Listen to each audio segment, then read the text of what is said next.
What better way to conclude a sensational FIA karting contest than on a brand new race circuit, Franciacorta, near the town of Brescia in Italy. Thanks to the COVID-19 pandemic, the official opening of the track is delayed to this event, and the facility has become incredibly popular very quickly. It's a fast-flowing and technical challenge, combined with the intense heat that northern Italy in July regularly provides.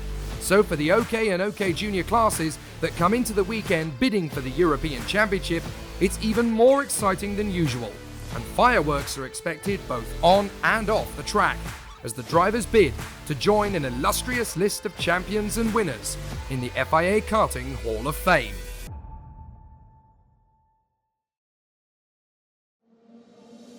In OK Junior, 3 different racers have tasted the spoils of victory. At the season opener in Portugal, Koski Motorsport won the day with their young star Dimitri Matveev. Next month in Spain on the rapid Zuera circuit, Sodikart clinched their first FIA win in OK Junior with Nathan Tighe of Great Britain. But the title fight has become fever pitch thanks to Anatoly Kavalkin and the Paralin Motorsport team, who triumphed in style at Kristianstad in Sweden. And now he and Tighe are head-to-head.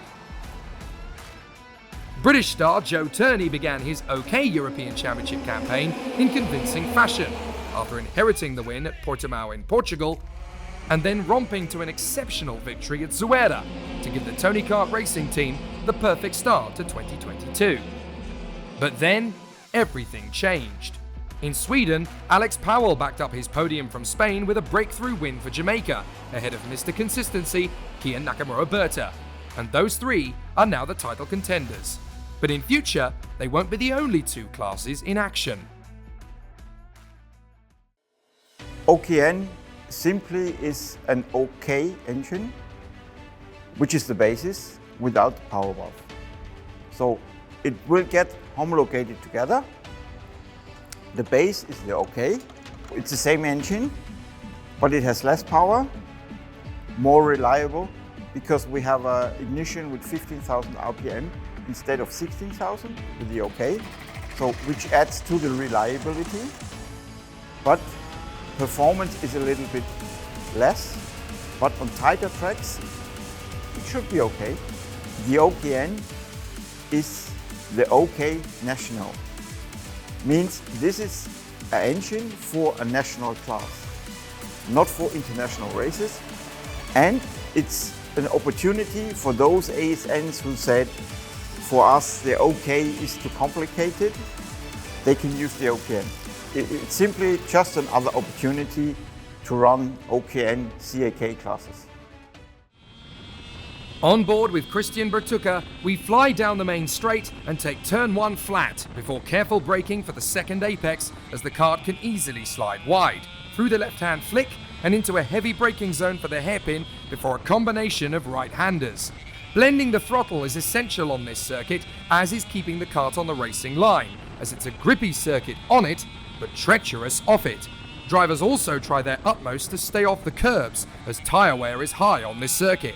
A natural overtaking point into the left-hand hairpin, then you head for the right sweeper onto the uphill gradient that brings the driver to the most common overtake spot, the penultimate corner. A clean and dynamic exit sets you up for a flat-out run through the final bend. And if your lap time is around 3/4 of a minute, you've mastered Franciacorta.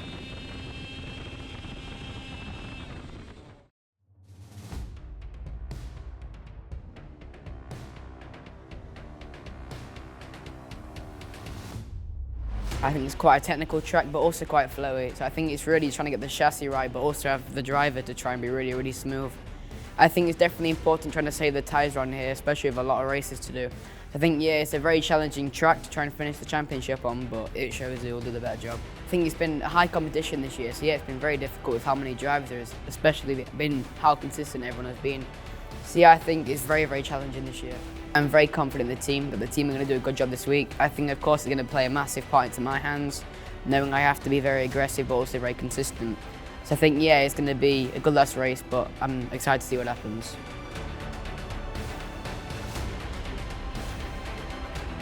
So the OK Junior final is about to begin.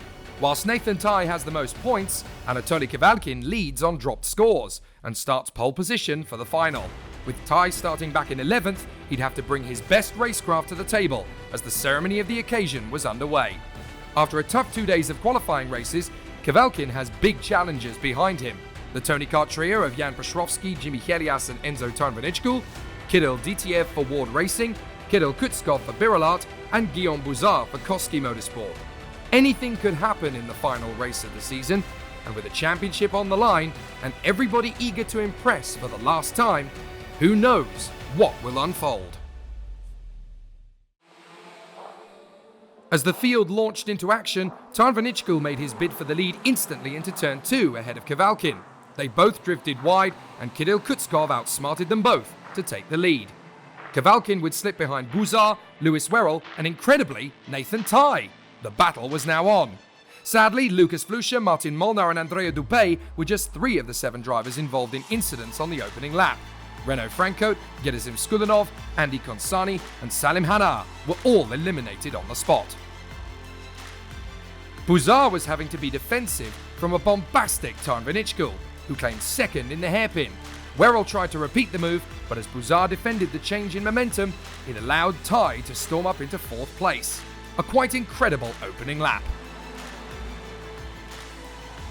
Kvělkin needed to bounce back, and he made an audacious move on Werrell, who slid wide as a result. Both Jimmy Helias and Jan Petrowski jumped on the opportunity without hesitation. Meanwhile, Ty was desperate to snatch back the lead in the title race, and he made a decisive pass on Bouzard. Now, he was in 3rd. Tarnvanichkul sensed he had a faster kart, but Kutskov was adamant that the Ty wasn't going to take the lead, and the fearless contender had work to do all over again. As the traffic jam grew, Kvělkin seized his chance around the outside of the Tony Kart squad. But as that move faltered, Ty grabbed the lead, and with it, the lead of the European Championship, as Helias and Petrowski passed Bouzard just behind them. If it stayed like this, Sodikart would finally claim the title with Nathan Ty. But would he be able to hang on? Having passed Bouzard, Kvělkin was now desperate to pass the Tony Karts, but he was being frustrated at every chance. He managed to sustain 4th position at a critical moment in the race. With tyre management becoming essential, Helias found he could take more risks than Kutskov, and both he and Kvělkin made the move. This was the confidence boost the Paralin driver needed, and he soon claimed 2nd from Helias to put him right behind his title opponent.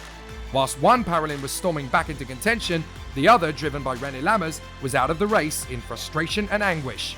But then a spectacular move by Kvělkin asserted his prowess in the championship, but he and Ty drifted wide, allowing Helias to take the lead. Sodikart's crown was starting to grow thorns, as Ty had now slipped behind Petrowski and Bouzard. But it wasn't over just yet for the Brit. It was, however, for the Brazilian Miguel Costa, who limped back to the pits dejected, whilst Kirill Ditiev and Tibor Ramakas chose a more dramatic way to leave the race. There would be more drama as Kvělkin passed Helias, who then tagged Kutskov as he recovered, spinning the Birolart into the luckless Tarnvanichkul, with both drivers out of the race for good. In all the chaos, Zach Drummond had placed his Paralin into a strong position, and now he was dueling with Ty and Helias, who would have plenty more drama to come as this craziest of races unravelled. The driver of the day was surely Ricky Flynn Motorsport's Thomas Strauven, who had started 36th and last, and was now fighting valiantly in the top 10. Petrowski had calmly worked his way into contention and claimed the lead from Kvělkin and Bouzard, but with Ty down in 5th, there was no panic at Paralin. Perhaps that was how Bouzard was able to make such a straightforward overtake on Kvělkin. The retirements list just kept on growing, as now the youngest man in the field, Kian Fardin, was out of luck in the energy course. Helias was still dueling, and his move aided Werrell to move back ahead of Strauven, but Marcus Sater, who had also stormed up from the back, couldn't quite repeat the feat. On lap 14, Bouzard seized his chance and claimed the lead of the race. But in the next corner, Kvělkin tried to run round the outside to claim it back. And sadly, there was contact. It would be the Luxembourger out of the race, and his season ended in heartbreak when he could easily have claimed victory. The drama handed the lead to Drummond, who couldn't quite believe his luck. Edu Robinson's bumper decided it didn't want to play anymore, and it meant that the Forza driver was out. Petrovsky handed the final move to Drummond on lap 17 and claimed the lead of the race one final time, and with it, a chance to end the year in the top 3 of the standings. But the title contenders weren't done yet. Ty was adamant he could beat Kavalkin, and he made the move in the final hairpin, and he wasn't the only driver keen to overtake the Paralymp, as Jimmy Helias elected to spoil the party even more and move ahead, heading into lap 18. The last lap began, and Helias was resolute in trying to end his year on the podium. Into turn 2, and the Frenchman was ahead, but Ty wasn't done, and at the next corner, he made his move. Helias defended, and they collided, leaving Mateus Orella and William Goh no time to react. And just like that, the title fight was over. Ty would have to concede defeat to Kavalkin after a brilliant season, and with the victory, Petrovsky would clinch second in the European Championship. Drummond would be second, his best ever result, and Kavalkin would claim the title in third, a whisker ahead of Werrell and Strauven. The maddest OK Junior race in history would give Paralymp their first OK Junior European title, nearly a year since Lorenzo Travasanuto gave them their first FIA title of any kind. Behind Lewis Werrell in a valiant fourth, Thomas Strauven and Marcus Sater had recovered majestically from the back of the grid, with Adam Hidegg salvaging some pride for Sodikart ahead of Marcel Kaspricki, Guy Albag, and the determined Maxime Verbruge, with half the field finishing the race.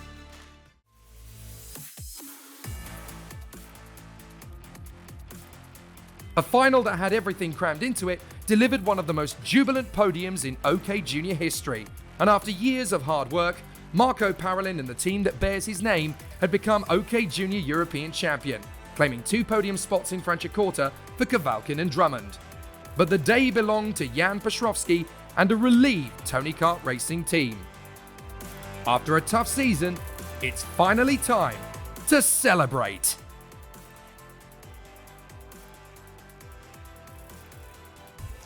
The race played out quite well for me. The start, P2, then I fell back a little bit. The race, many things were happening on the track, so you need to be awake all the time. Many crashes in front of me.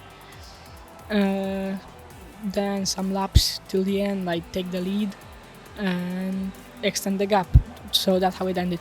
My confidence grew a little bit over this race, so I think it can be great in Sarno. I obviously like the track, it's very nice, and I think we can be fast there.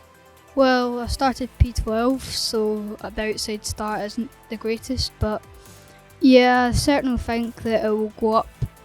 My confidence has went a lot higher as I've been waiting for this podium for ages, as I've been trying to get up there for the past 6 months, and I've finally got here now, so I'm going to try to keep it up here now, get more podiums. The whole race was successful for me. From the start I was a little bit mid the start, and after I was going off the track, off on the road, and the speed wasn't good, but I think that if Ty will first, I will fourth, is okay. Yeah, I still first in the championship. In the last lap the Ty crashed with Jimmy Ellis, and I was really happy about it, so I'm third and win the European Championship. So the Sarno track is my favorite one, and speed there is so good, so I think we can fight for the win. Yeah, we made a fantastic final, and for sure really emotional also for me, because we was so close in Zuera to the victory. We was so close in Sweden, and finally arrive a very good victory in Sarno. We'll see, because World Championship is every time different, and every time we arrive with a lot of pressure, so we'll see what's happened there.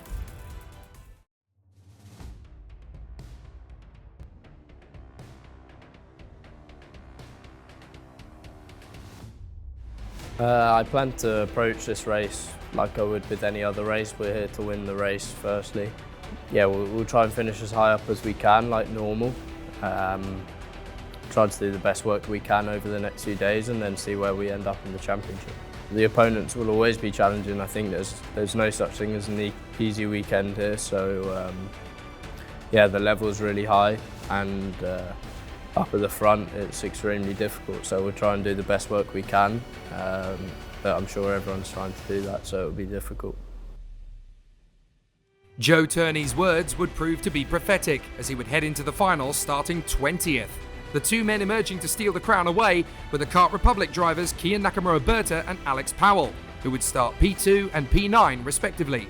But the Franciacorta faithful were hoping that local star Nicolo Kuman could convert a hard-fought pole position into a fairy tale victory. But in OK, nobody wins anything for free. And with the likes of Enzo Deligny, Tuka Tarpanen, Maxim Orlov and Evan Gilter in amongst young pretenders Zachary David and Harley Keeble, it could be one of the best races of the year. Kuman would hold the lead into the first corner, but with the field building behind him, Gilter and Powell would emerge out of a congested second corner in second and third after an immaculate start. Just as in the OK Junior final, there was contact on the opening lap, but nowhere near as spectacular or catastrophic to the race outcome. But at least the drivers had gone further than Rafael Modanese, who hadn't even been able to take the start. Powell didn't wait around for an invitation to pass Gilter, and at the end of the opening lap, he was in second behind Kuman, whilst W Series racer Teresa Babichkova ended her wildcard weekend in disappointment after running in the top 10 throughout. Then the dream finally ended for Joe Turney as he drifted off the road and dropped to the back. His chances of becoming European champion were now over. But Alex Powell's were just beginning, and he claimed the lead from Kuman, and with Nakamura-Berta down the order and Turney at the back, the Jamaican could now snatch the title from both men.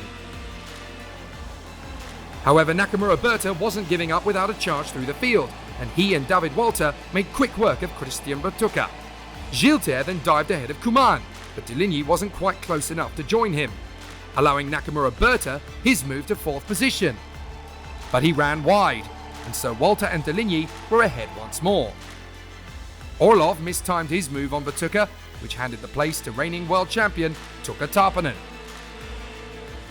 Walter believed a win was possible, and so when he claimed the position from Kuman, he needed to sprint away, but Deligny joined him ahead of the Forza X-Brit.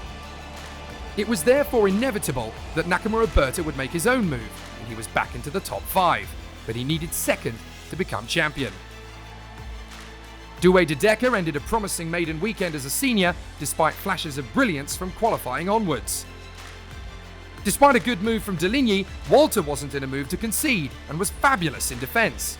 But the battles weren't just at the front.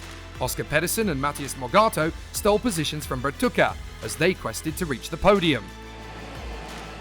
But Turney was left to charge his way back as quickly as he could. Even scoring points would be an achievement.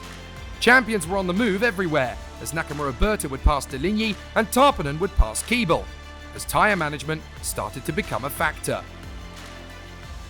Orlov fancied his chances against Keeble and stole the place, but try as he might, there wasn't space for Pedersen to do the same. Then Nakamura-Berta launched alongside Walter.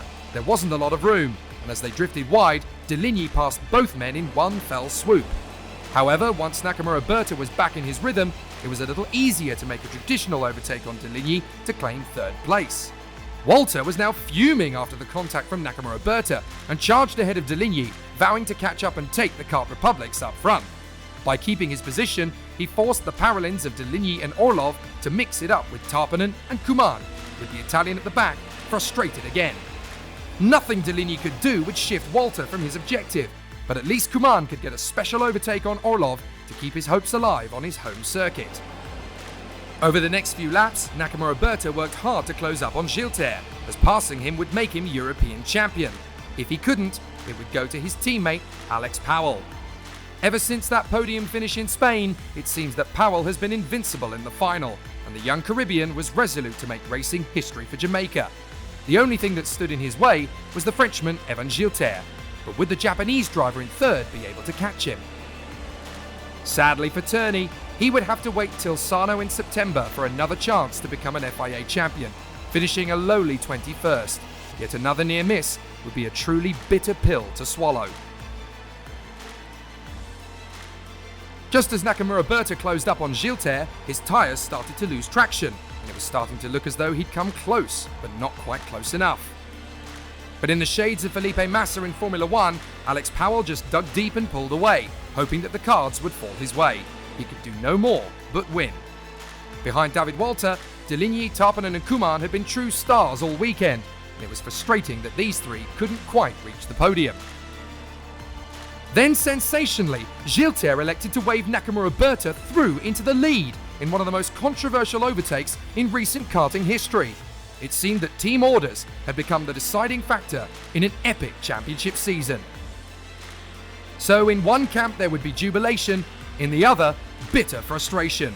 But for Alex Powell, he had shown the world in 2022 what he can do, and had nothing left to prove in terms of his ability as a future champion. Nakamura Berta would cruise to second with Gilles protecting his position, but as Powell looked back, he knew he had done everything he could and missed out by the narrowest of margins. For the second time in a row, Alex Powell would take victory, but with consistency and a little help from his friends, despite not winning a single final all year, Kian Nakamura Berta would snatch the European title by just 2 points, a conclusion that'll be discussed by fans and aficionados for years to come. Gilles grabbed the podium to end his FIA campaign, but Nakamura Berta had won his second FIA crown in less than a year, and for the second time in extraordinary circumstances. For the race winner, Alex Powell, he would have to be content, and a chance to do it all again will come at Sarno. Behind the Kart Republic trio, Walter held on ahead of Deligny, Tarpanen and hometown hero Kuman. Orlov would end the season in 8th ahead of James Agozzi and the Brazilian Matheus Morgato. There were visibly mixed emotions on the podium, but Kart Republic had reasons to celebrate as they had completely swept the silverware from all their opponents. For Gilles and Nakamura Berta, it's satisfaction and joy. For Powell, it's determination and a bittersweet success. But when the World Championships begin at the Circuito Internazionale Napoli, we now know who the favourite will be. Yeah, it definitely wasn't the smoothest of weekends. Definitely on Friday night, I really wasn't expecting this result because I had an accident which already put me on the back foot for all the remainder of the heats. I knew that the only way I could try to win the championship is if I won the race. So really, I was going into the race with a mentality that, I can really only win if it's second, then it's not good enough. So I'm happy that we could also finish good in the championship. But yeah, I mean, it was a good comeback weekend overall. For now, we'll just focus all on the World Championship and making sure we're as prepared as possible for that one. It feels amazing. It feels really good. It mirrors how I felt back in November around that time in the World Championship. So it's really nice to have that feeling again to be champion. The race was hectic. The first few laps I got pushed down. Starting on the outside is really hard around here. Got pushed down to about 8th, 9th and slowly had to make my way up forwards. Once I got behind Evan, my tyres were already destroyed, burnt because I had to push so hard. And luckily he let me pass on the last few laps, so to clinch the title, just about. Yeah, that was a good weekend. I'm really happy with the P3. That was a hard race. I did the perfect start from 7 on the grid. I exit second after the 3 corners. And I managed to secure this second place all the race and finish with a 3rd place for VDK. It's really awesome. It was 5 laps difficult to the end, to the strategy with Kart Republic and for the European Championship. And I'm happy of my decision for the team, but I'm really sorry also to Alex for losing the European Championship. But that's the race, and congrats to them. Honestly, on my place, I want to champion because for me, realistic in my team is to champion. Alex and Naka is the 2 European champions. Alex for sure is not happy this time. Keen is a little bit more happy because he's European champion. But I think tomorrow he will realize more and he will understand team strategy. Anyway, last lap Kian go to try because he knows it's the only chance to win the championship. Maybe lose the podium. We both. Now we have 3 guys in the podium. From the team, is the only choose I have to do to be sure we have a champion. One or the other, and realistically also in my heart, both is champion for me. For Kian Nakamura-Berta and Anatoly Kavalkin, it's the realization of a boyhood dream. European karting champion. For everybody else, it's time to rest, recharge and reboot as the fight continues in September. But first will come the KZ World Championship at Le Mans in France. Until then, karting never sleeps, and whilst the party begins for 2 men, the race for the World Championship has just begun.